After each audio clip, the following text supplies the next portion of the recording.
Hello friends, welcome back to Shashi Vantasala. ఈరోజు వీడియోలో healthy and tasty అయిన ఓట్స్ ఉప్మాని ఎలా ప్రిపేర్ చేసుకోవాలో చూపించబోతున్నానండి. మార్నింగ్ బ్రేక్ఫాస్ట్ చాలా సింపుల్గా హెల్తీగా తయారు చేసుకోవాలంటే ఇలా ఓట్స్ని ఉప్మాని ట్రై చేయండి, చాలా టేస్టీగా ఉంటుంది. మరి ఈ ఓట్స్ ఉప్మాని ఎలా తయారు చేసుకోవాలో చూసేయండి.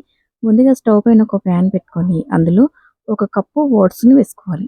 మంటని లో ఫ్లేమ్‌లో పెట్టుకొని ఈ ఓట్స్‌ని ఒక 2, 3 నిమిషాల పాటు బాగా ఫ్రై చేసుకోవాలి. ఇలా ఫ్రై చేసుకున్న ఓట్స్‌ని ఇప్పుడు ఒక బౌల్‌లోకి ట్రాన్స్‌ఫర్ చేసుకొని వీటిని పక్కన పెట్టేసుకోవాలి. ఇదే ప్యాన్‌లో 2 టేబుల్ స్పూన్స్ ఆయిల్ వేసుకొని ఆయిల్ బాగా వేడైన తర్వాత 1 టీ స్పూన్ శనగపప్పు, 1 టీ స్పూన్ ఆవాలు, 1 టీ స్పూన్ జీలకర్ర, 1 టీ స్పూన్ మినపప్పుని వేసుకోవాలి. వేసుకొని వీటన్నిటిని బాగా ఫ్రై చేసుకోవాలి. ఇలా ఇవన్నీ ఫ్రై అయిన తర్వాత ఇందులోకి 1 టేబుల్ స్పూన్ పల్లీలు వేసుకొని వీటిని కూడా ఫ్రై చేసుకోవాలి. ఇవి ఫ్రై అయిన తర్వాత ఇందులోకి ఒక 2 పచ్చిమిర్చిని ఇలా సన్నని ముక్కల్లా కట్ చేసుకొని వేసుకోవాలి. అలాగే ఒక పావు కప్పు సన్నగా తరిగిన క్యారెట్ ముక్కలు, 2 ఎండుమిర్చి కూడా వేసుకొని వీటిని ఒక నిమిషం పాటు ఫ్రై చేసుకోవాలి. ఇలా ఇవన్నీ కొద్దిగా ఫ్రై అయిన తర్వాత ఇందులోకి కొద్దిగా కరివేపాకు, అలాగే సన్నగా తరిగిన ఉల్లిపాయ ముక్కలు కూడా ఒక కప్పు వేసుకోవాలి. ఇందులో రుచికి సరిపోయినంత ఉప్పు వేసుకొని అంతా ఒకసారి బాగా మిక్స్ చేసుకోవాలి.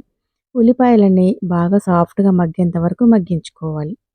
ఇలా ఉల్లిపాయలు 50% మగ్గిన తర్వాత ఇందులోకి సన్నగా కట్ చేసుకొని పెట్టుకున్న టమాటా ముక్కల్ని ఒక కప్పు వేసుకోవాలి. వేసుకొని అంతా ఒకసారి మిక్స్ చేసుకొని ఇప్పుడు మూత పెట్టి మంటని లో ఫ్లేమ్‌లో పెట్టుకొని టమాటాలు సాఫ్ట్‌గా మగ్గేంత వరకు మగ్గించుకోవాలి. ఇలా కొద్దిగా టమాటాలు మొత్తం సాఫ్ట్‌గా మగ్గిన తర్వాత ఇందులోకి ఒక కప్పు ఓట్స్‌కి 1.5 కప్పుల వాటర్‌ని యాడ్ చేసుకోవాలి.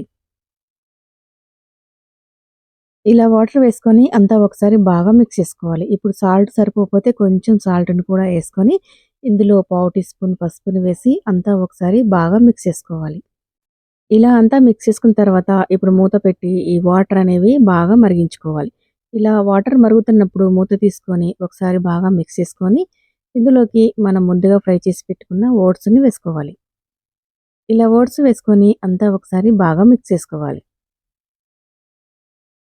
ఇలా అంతా బాగా కలిసిన తర్వాత ఇప్పుడు మూత పెట్టుకొని మంటని లో ఫ్లేమ్‌లో పెట్టి ఓట్స్ దగ్గర పడేంత వరకు ఉడికించుకోవాలి. ఇలా ఓట్స్ అనేవి సగం వరకు ఉడికిన తర్వాత ఇప్పుడు మధ్యలో మూత తీసి ఒకసారి అంతా బాగా మిక్స్ చేసుకోవాలి. ఇప్పుడు ఇందులోనే సన్నగా తరిగి పెట్టుకున్న కొత్తిమీర తరుగుని కూడా యాడ్ చేసుకొని అంతా ఒకసారి బాగా మిక్స్ చేసుకోవాలి. ఇలా అంతా బాగా మిక్స్ చేసుకున్న తర్వాత ఇప్పుడు మూత పెట్టుకొని ఓట్స్ పూర్తిగా ఉడికేంత వరకు ఉడికించుకోవాలి. ఇలా ఓట్స్ పూర్తిగా ఉడికిపోతే అంతేనండి, ఎంతో టేస్టీగా ఉండే ఓట్స్ ఉప్మా రెడీ అయిపోయింది. ఇప్పుడు స్టవ్ ఆఫ్ చేసుకొని బౌల్‌ని దించి పక్కన పెట్టేసుకొని సర్వింగ్ బౌల్‌లోకి తీసుకొని సర్వ్ చేసేసుకోవటమే అండి. ఎంతో టేస్టీ అయిన, హెల్తీ అయిన ఓట్స్ ఉప్మా రెడీ అయిపోయిందండి. మీరు ఒకసారి తప్పకుండా ట్రై చేయండి. సింపుల్‌గా తయారు చేసుకోవచ్చు. అలాగే మార్నింగ్ బ్రేక్‌ఫాస్ట్ హెల్తీగా తయారు చేసుకోవాలి అనుకుంటే ఇలా ఒకసారి మీరు తప్పకుండా ట్రై చేయండి. మరి మీకు ఈ వీడియో నచ్చితే తప్పకుండా లైక్ చేయండి. నా ఛానల్‌ని ఎవరైనా ఫస్ట్ టైమ్ చూస్తున్నట్లయితే సబ్స్క్రైబ్ చేసుకోండి. Thanks for watching.